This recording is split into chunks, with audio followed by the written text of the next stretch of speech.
Hey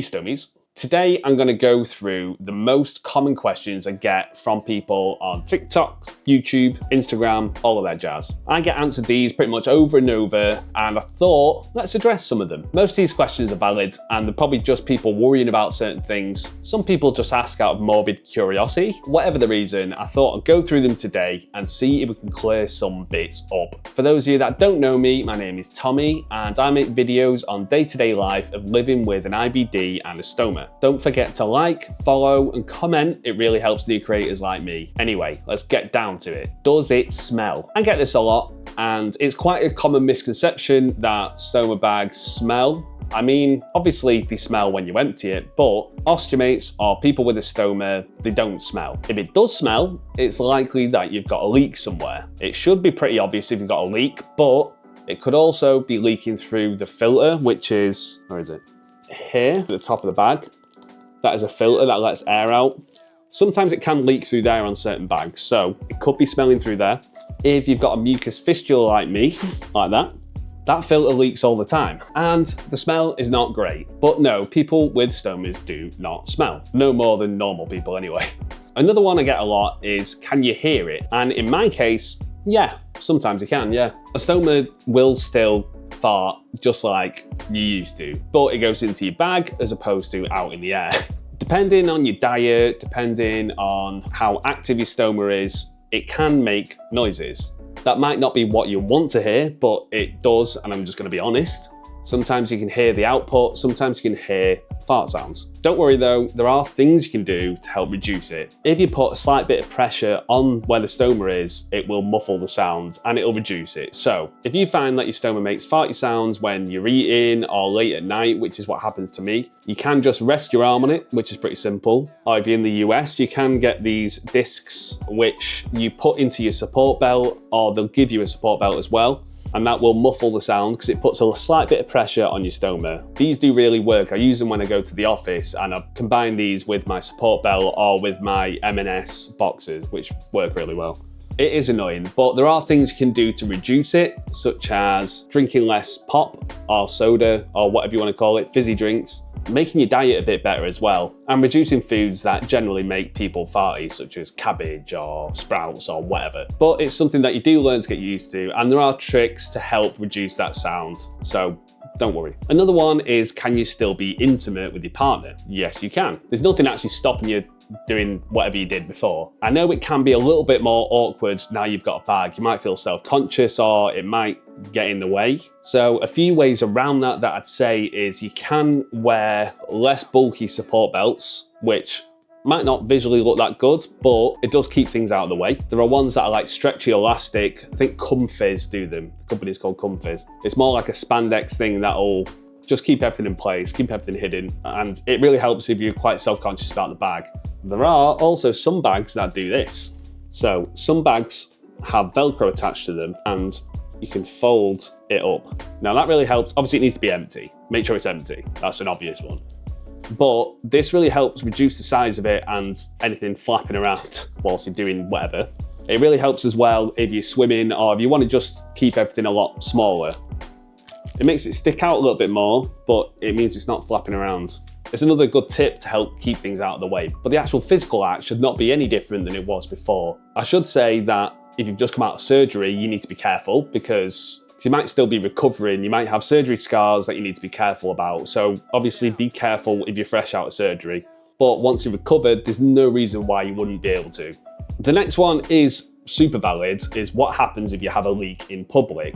Now, I don't have that problem as much because I've got a bag that really works for me, but it can happen and there are ways to be prepared. If it happens to me in public, I'm screwed because I don't bring any preparation. But what you should do is, I would always keep some spare supplies in your car, in the glove box or something like that, which is a spare bag, some wipes to clean it up, some bags to throw things away, and maybe even a spare t-shirt, because that's the first thing that's going to get covered if you have a leak. You can just have these stored away in a glove box for if that happens. If you are hiking or you're out and about, you can put these as well, maybe without the t-shirt, in your bag, or, you know, they should pack down really small. You only need one spare bag, some wipes, and one, you know, of the disposable bags. It's just a fail-safe, really. So if that does happen, you go to the nearest bathroom or somewhere private behind a bloody tree or whatever and clean it up and swap it over. It's not ideal, but it shouldn't happen either at all or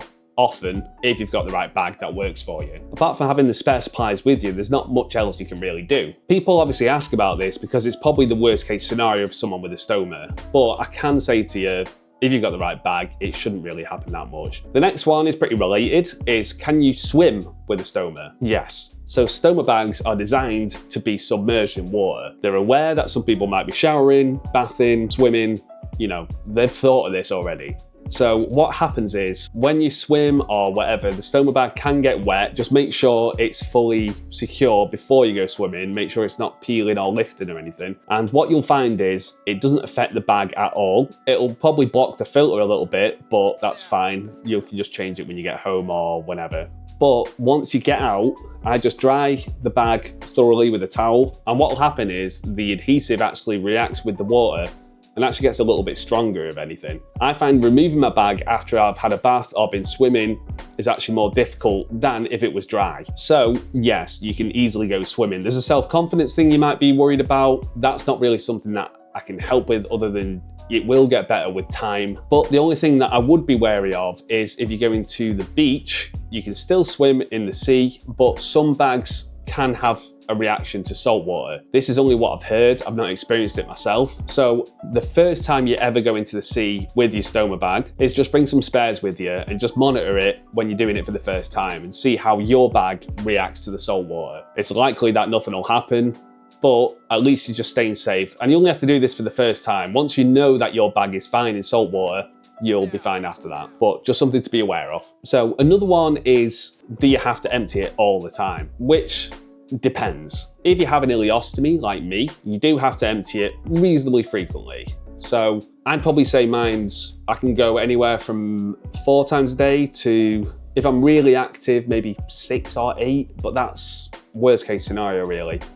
I'd say it averages around 4 or 5 times a day, which sounds like a lot, but emptying the bag is so quick. Sometimes I'll just do it when I'm going for a number 1 anyway. Just keep it empty, keep it simple. So it literally takes the same amount of time that it does to have a wee. So it's not as stressful as you might think. If you were thinking you might have to go for a normal poop like 4 or 5 times a day, it might be quite stressful, but it doesn't take as long as that with a stoma. If you've got colostomy, it's a different story because the output is less frequent. Some people have a closed bag, some people have a drainable bag like me. If it's with a colostomy, it's not something I'm super clued up on, so I don't want to recommend on that, but I know it's less than with an ileostomy. The next one is quite huge for people's lives, is can I sleep normally? Now, to be on the safe side, most of the time you do have to get up at least once a night to empty the bag, but I don't have to do that. I don't know whether it's because I'm super lucky or whether the routine that I use works, but when I first had my stoma, I had to get up once a night at around 3 AM to empty the bag. I'd just set an alarm and empty it. But with the routine that I have, I did mention this in another video. If you want to know that, let me know in the comments. It means I sleep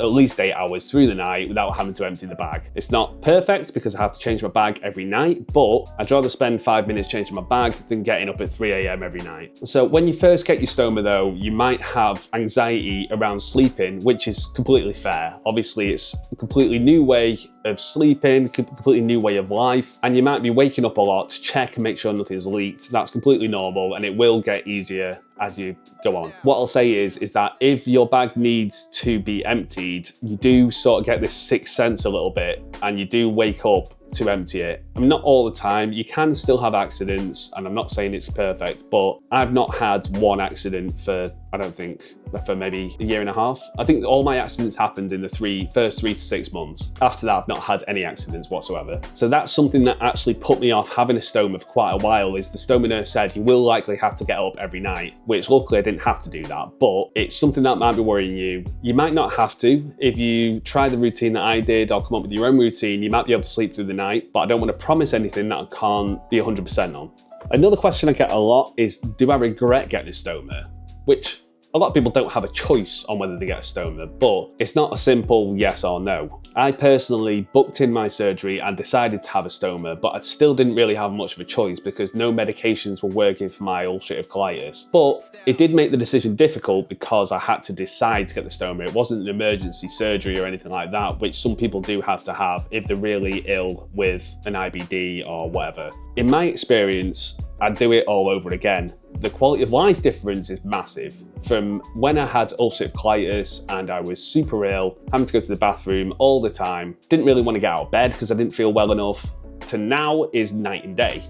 Yes, it's not perfect. Yes, I have a bag of poop attached to me, but for me personally, it's a no-brainer. It's a very personal decision and I can't promise that everything's going to be great. All I can say is from my experience is it's worked out very well. And the last one I'll touch on slightly because I feel like I mentioned it a million times is, can you eat normally? Apart from if your doctor or nurse or whatever is giving you a restriction on diets after surgery, you listen to them. And there are some high-risk foods that can cause blockages, but it doesn't mean you can't eat them. What I'd say is chewing is more important than anything when it comes to food. Obviously, you should have a balanced diet. Everyone should, and they should eat healthy, but not everyone does, including me. But make sure you chew your food thoroughly, because then you help reduce the risk of blockages. People get caught up on what they can eat and analysing the output and stuff like that, but you should be able to eat just as you did before, as long as you chew it more thoroughly. It takes me a bit longer to finish my tea than it does for my wife, which is a little bit annoying. She has to wait for me, but it's better than being sent to the hospital. But apart from that, yes, I can eat completely normally. If anything, I can eat more than I could before than when I had ulcerative colitis, because anything to make me flare up and I had to have a plain diet now and again. Now I'm pretty much free. I think that sums up the main ones. There are definitely a million more, but this video would be 10 hours long if I did that. So if you enjoyed this video, please like, follow and comment. Let me know what your favorite one was or anything I missed. And thank you for watching, and I'll see you next time.